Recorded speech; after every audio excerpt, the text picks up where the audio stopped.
सकारात्मक सोच को आओ सारे भारत में फैलाए, सकारात्मक ऊर्जा का आओ सब में संचार कराए। ऐसा ना हो कि हम अपनी जिम्मेदारी भूल न जाए, क्यों इंतजार करें हम किसी का, आओ एक मशाल जलाए। बहुत बहुत धन्यवाद। आज के कार्यक्रम के अध्यक्ष परम आदरणीय ऑनरेबल जस्टिस भंवर सिंह साहब, इस महाविद्यालय के निदेशक प्रोफेसर कोमल विक जी, मीडिया विभाग के विभागाध्यक्ष और मीडिया शिक्षा में मैं समझता हूं कि एक बहुत ही डायनामिक चेहरा जिनको देख माना जाता है, ऐसे डॉक्टर पारुल मेहरा जी, हमारे बीच में उपस्थित उदय शंकर कुशवाहा जी, और मैं समझता हूं कि जब हम आरजेएस परिवार मिलते हैं तो हम जिनको परिवार के एक मुखिया के रूप में देखते हैं और जिनके आकर्षण के वजह से हम लोग सब जुड़े हुए हैं, ऐसे उदय मन्ना जी, और मेरे पुराने मित्र दिल्ली नगर निगम के पूर्व जनसंपर्क अधिकारी आदरणीय श्रीदीप माथुर जी, यहाँ बहुत मित्र हैं, मलिक साहब हैं, मर्चेंट जी हैं, आप सभी आरजेएस परिवार के बंधु और मेरे प्रिय विद्यार्थियों, सभी को नमस्कार, और सभी को एक सप्ताह पहले ही आज़ादी या स्वतंत्रता दिवस की बहुत बहुत शुभकामनाएं। मैं मीडिया के विषय पर ज़्यादा नहीं बोलूँगा, पारुल जी ने उस पर बहुत विस्तार से बात कर चुकी हैं। मैं आज का जो विषय my role in enhancing Indianness at home and abroad, इस पर थोड़ा सा बात करूँगा। और मैं बधाई देता हूँ और धन्यवाद भी देता हूँ डीएमई परिवार को, क्योंकि डीएमई मेरा ही परिवार है। तो जब ये तय किया गया कि आरजेएस के संदेश को अब सिर्फ हैबिटेट जैसे संस्थाओं के बोर्डरूम तक सीमित न रहकर विद्यार्थियों के बीच में जाने की ज़रूरत है और देश भर में जाने की ज़रूरत है, तो कई संस्थाओं में जाने का प्रयास किया। तो उदय जी से मेरी जब चर्चा हुई तो मैंने कहा कि इस बार जो है आप डीएमई जाइए, डीएमई हमारा परिवार है।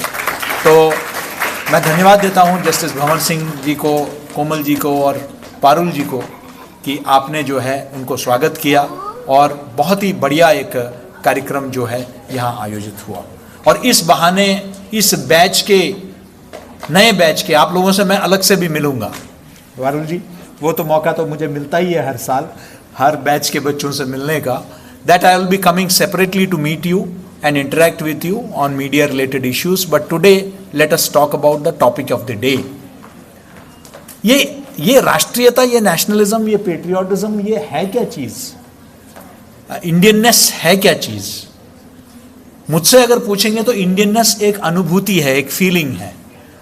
You may be settled in Australia, you may be settled in UK, you may be settled in any other part of the world, and still if your heart beats for India, that's Indianness. आपको भारत में रहना जरूरी नहीं है, आप भारत के लिए आपका दिल धड़कता है, भारतीय टीम जब जीतता है तो जब आपको जो है अच्छा लगता है, तो उस वक़्त जो है आप देखेंगे कि आपको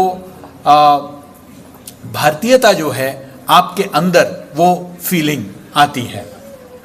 मैं आपको यह भी बताना चाहूँगा कि अभी आपने देखा होगा मणिपुर से मीराबाई चानू, उन्होंने अभी जो वेट लिफ्टिंग चैंपियनशिप्स हुए कॉमनवेल्थ के, उसमें उन्होंने नए रिकॉर्ड कायम किए। मणिपुर से है।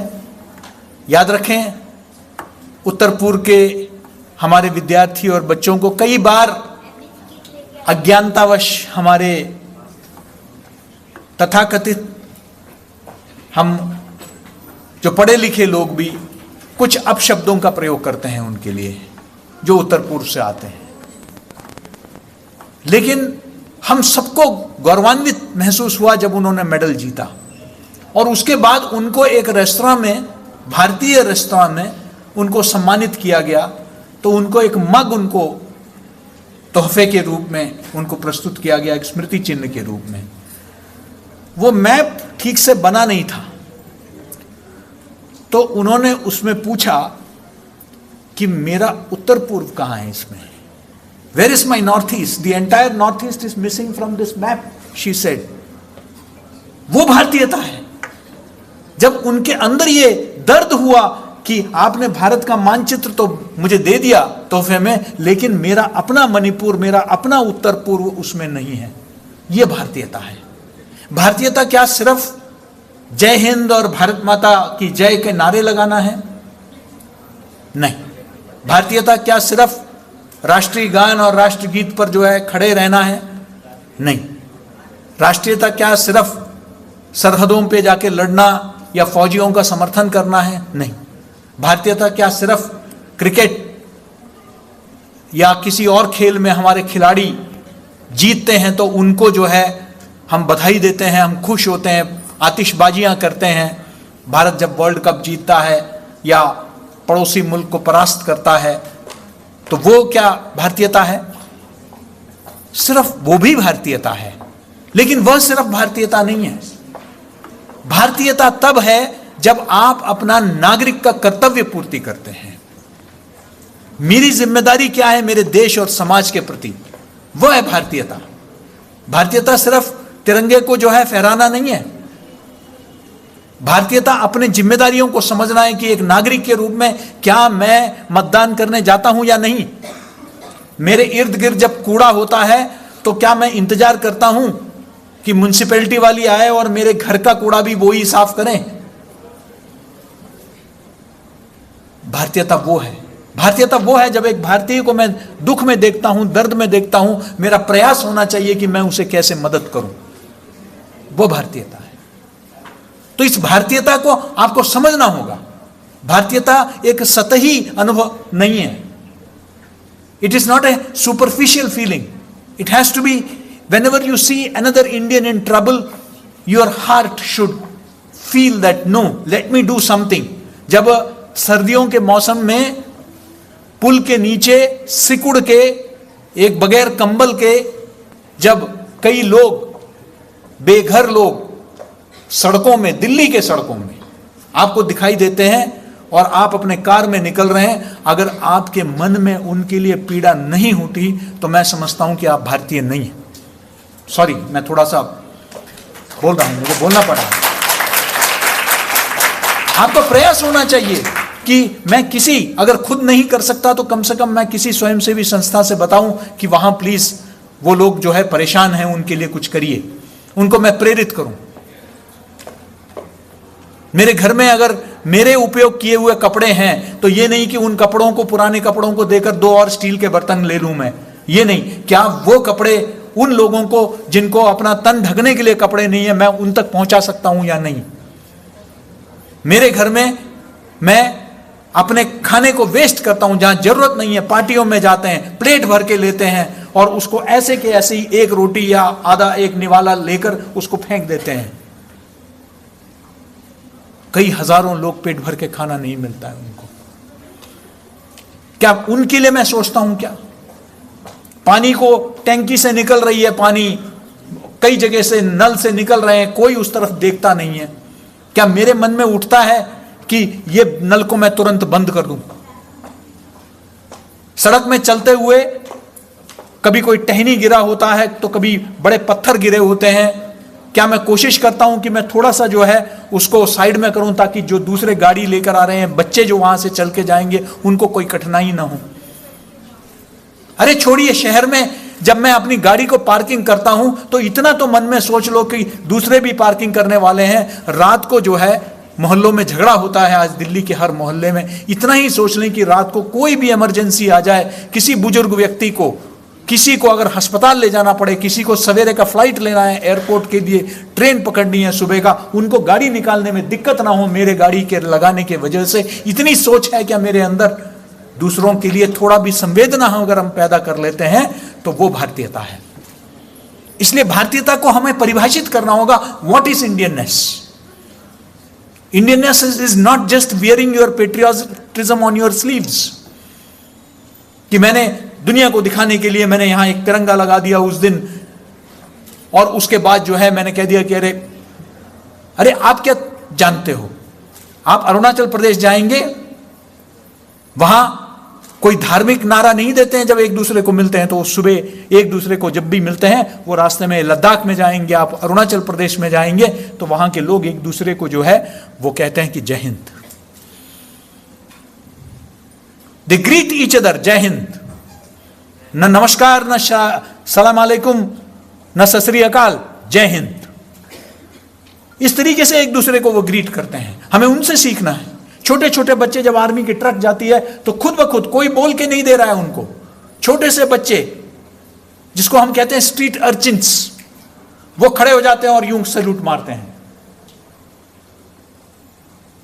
वो जो फीलिंग है उनके अंदर कि ये हमारे हिफाजत के लिए हैं, ये लोग, दे आर आवर डिफेंडर्स, ये हमारे रक्षा करने के लिए हैं। छोटे बच्चों के अंदर वो भावना पैदा की गई है कि नहीं, ये इंडियन आर्मी है, इसके लिए जो है ये हमारे लिए है।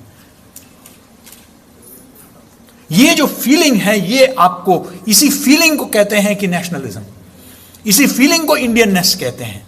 जब मैं सामने वाले को देखता हूं तो मैं ये नहीं देखूंगा कि उनके नाम के आगे सरनेम क्या लगा हुआ है, उसका टाइटल क्या है, क्या वो पंजाबी है, मलयाली है, तमिल है, तेलुगु है, बंगाली है, मुझे इससे कोई मतलब नहीं। मैं ये ना देखूं कि उसका जाति क्या है, उसका मजहब क्या है, वो भारतीय है, वो हिंदुस्तानी है। मैं उसको उस नजर से देखूं, ये नहीं कि सामने देखते अच्छा ये तो मेरे बरादरी का है। क्यों आज हमारे देश में जो है कई जगह गवर्नेंस का इश्यू हो रहा है? मैं गवर्नेंस का इश्यू इसलिए हो रहा है कि मैं किसी पॉलिटिकल पार्टी को उसके एजेंडे के आधार पर नहीं वोट करता हूं, मैं सिर्फ कैंडिडेट की जाति को देखकर वोट करता हूं, और फिर मैं कहता हूं कि मेरे यहां तो कुछ भी नहीं हो रहा है। नहीं होगा। कई बार तो इतना बुरा लगता है कि कोई अपराधी होता है तो मैं कई बार अपने मित्रों के साथ बीच में बैठता हूं तो वो कहते हैं कि अरे उसको, अपराधी को मारना नहीं चाहिए था। बाद में पता चलता है वो इसलिए विरोध कर रहे हैं क्योंकि वो अपराधी उनके जाति से है। अपराधी का कोई जाति नहीं होता है, अपराधी का एक ही जाति है, वो अपराधी है बस। अपराधी किसी जाति का क्यों ना हो, उसको जो है, उसको जो सजा मिलनी चाहिए मिलनी चाहिए। इसलिए नहीं कि वो मेरे इसका है, इस वजह से। अभी किसी धर्म गुरु के बारे में कोई टिप्पणी की गई तो किसी ने कहा कि अरे ये अंधविश्वास को फैला रहे हैं, तो नीचे किसी ने लिखा कि वो तुम्हारा वाला क्या फैला रहा है। अरे भाई, अगर वो कोई अंधविश्वास फैला रहा है तो वो किसी का भी हो, उसकी मजम्मत करो। ये नहीं कि वो सिर्फ जो है मेरे बरादरी का है, ये तुम्हारे बरादरी का है, इस वजह से। ये इससे जब हम इस संकुचित, संकीर्ण, नैरो माइंडेडनेस से ऊपर नहीं उठेंगे तब तक हमारे अंदर भारतीयता नहीं आएगी। भारतीयता तब है जब हमारे अंदर वो फीलिंग होगा कि अपराधी है तो अपराधी है। पुलिस वाला भी ये देखेगा नहीं कि वो सामने वाले का जाति क्या है, कानून को सुनिश्चित करेगा, नियम के अनुसार सारा कुछ होगा। जस्टिस साहब बैठे हुए हैं इधर, कानून के नजरों में सब बराबर हैं। जिस दिन वो पक्षपात हम दिखाएंगे उस दिन सिस्टम बिगड़ने लगता है, और इसीलिए बिगड़ा हुआ है, इसलिए बिगड़ा हुआ है। एक प्रकरण मेरे को याद आता है, मैं 2 मिनट और लूंगा उदय जी। मैं जब आईआईएमसी का डीजी था तो मैंने एक कैंपस वहां बनाया मिजोरम में, एजॉल में। मिजोरम के मुख्यमंत्री तत्कालीन लालथन हावला, मेरा उनके साथ चीफ मिनिस्टर रेजिडेंस में मीटिंग था। तो उन्होंने मुझसे पूछा एक बड़ा इंटरेस्टिंग सवाल, Suresh ji can I ask you something? I said कि यस। तो उन्होंने कह दिया कि can you please tell me how does an Indian look like? मैंने कह दिया कि how does an Indian look like? बड़ा कठिन सवाल है साहब। भारतीय तो हर रंग के होते हैं, हर कद काठी के होते हैं, अलग अलग वेशभूषा के होते हैं। मैं बोल सकता हूं कि how does a British look like, how does a French look like, क्योंकि वो ये सब होमोजीनस कम्युनिटीज हैं। How does a Japanese look like? But Indian गोरा भी है, काला भी है, सांवला भी है, कद में छोटा भी है, लंबा चौड़ा भी है, सब भारतीय है। मैंने पूछा कि आप मुझसे ये क्यों पूछ रहे हैं? एंड ही टोल्ड मी कि because some people ask me और tell me that you don't look like an Indian, so I have this curiosity that how does an Indian look like? एक भारतीय दिखता कैसे है? बड़ा कठिन हो जाएगा ये। हमारे अंदर ये स्वीकार्यता, ये भारत की परंपरा रही है। जब पारसियों को इतना अत्याचार हुआ उन पर, तो वो भाग के आए हिंदुस्तान में। हिंदुस्तान ने उनको शरण दिया, भारत ने उनको शरण दिया। और अभी भी वो कहावत है, भावनगर के राज परिवार में वो गए थे शरण लेने के लिए, तो उनसे पूछा गया कि हम इधर आए हैं तो हम थोड़े अलग दिखते हैं। पारसी आप जानते ही हैं, जितने भी इस देश के लिए उन्होंने इतना बड़ा योगदान पारसियों का रहा है। JRD टाटा से लेकर आप देखिए भिखाजी कामा स्वाधीनता संग्राम में न जाने कितने पारसीज का जो है कंट्रीब्यूशन है। छोटी सी कम्युनिटी। तो उन्होंने पूछा कि कैसे होना चाहिए, तो उन्होंने कहा कि वैसे ही जैसे दूध में शक्कर मिल जाता है, ऐसे ही मिल जाए कि फिर अलग थलग ना दिखे। आप दूध से क्या शक्कर को अलग कर सकते हो? क्या नहीं कर सकते। हम इसी तरीके से भारत में मिलजुल के रहना चाहते हैं। यहूदी जब यरूशलेम का सोलोमन टेम्पल में आग लगी तो वो भागे, तो वो और कहीं नहीं भागे, वो सीधे भारत की तरफ आए। आज भी मैं जब इजराइल गया था 6 महीने पहले, तो मैंने वहां भारतीय मूल के यहूदियों से मैं मिल के आया। बहाई हाल फिलहाल के रेफ्यूजीज हैं। मर्चेंट साहब जानते हैं लोटस टेम्पल जिन्होंने इतना खूबसूरत बनाया है आपके कालकाजी में, बहाई समुदाय, उनको इतना प्रताड़ित किया गया ईरान में, उस अत्याचार से वो भाग कर आए तो वो भारत में आए। भारत ने उनको जगह दी, उनको शरण दिया। हम उन सबको दे सकते हैं, अपने लोगों को स्वीकार नहीं कर सकते हैं। हम अपने लोगों को कब स्वीकार करेंगे? जिस दिन हम अपने लोगों को स्वीकार करेंगे, उनमें भारतीय देखेंगे हम। उस खाने को, उनके खाने को भी अपना ही खाना मानेंगे। बहुत बदलाव हुआ है, बहुत बदलाव हुआ है। पिछले 8 दशकों में देश में बहुत परिवर्तन आया है। आज मैं कई बार उदाहरण देता हूं, आप तो यंगर जनरेशन है, जेन जी हैं। एक फिल्म आई थी एक दूजे के लिए, हम लोग तब यंगर डेज में थे। उसमें एक दक्षिण का लड़का और तो एक दक्षिण का लड़का और एक उत्तर भारत की लड़की, उनमें प्रेम हो जाता है, लेकिन अंत में उनको आत्महत्या करना पड़ता है। वो उस समाज को दिखाता था जो स्वीकार करने के लिए तैयार था। लेकिन आज के जमाने में 2 स्टेट्स बनी, और ऐसे बहुत फिल्में बनी जहां बहुत साधारण सी बात हो गई है उत्तर भारत और दक्षिण भारत का संबंध। आज बहुत कॉमन है। मैं अपने मित्रों के घर में जाता हूं तो किसी की मराठी बहू है, किसी की बंगाली बहू है, बहुत कॉमन कॉस्मोपॉलिटन फैमिलीज हैं इतने। आज ये स्वीकार्यता बढ़ रही है कि नहीं, हम सब भारतीय हैं, हमको और कुछ देखने की जरूरत नहीं। मैं समझता हूं कि ये आगे बढ़ाना चाहिए हमको खान पान, भाषा के प्रति भी। मुझे बहुत अच्छा लगता है एक भारत श्रेष्ठ भारत देश के प्रधानमंत्री जी ने शुरू किया, और जिसके तहत आज काशी में तमिल संगम होता है। उत्तर प्रदेश के विद्यालयों में अब तमिल सिखाया जा रहा है, तभी तो वो परिवर्तन आएगा। हमारी सोच में परिवर्तन लाने की जरूरत है, हमारे मानसिकता में परिवर्तन लाने की जरूरत है। हमें विज्ञान के प्रति, क्योंकि हमारा कॉन्स्टिट्यूशन हमारा साइंटिफिक टेम्पर की बात करता है, to inculcate scientific temper among the people. वो चाहे कोई भी परंपरा के लोग हों, उनको अंधविश्वास से ऊपर, विश्वास अलग चीज है, अंधविश्वास नहीं होना चाहिए। फ्रिज में बर्फ जम गया, आप पूजा करने लग गए, हुआ इस देश में।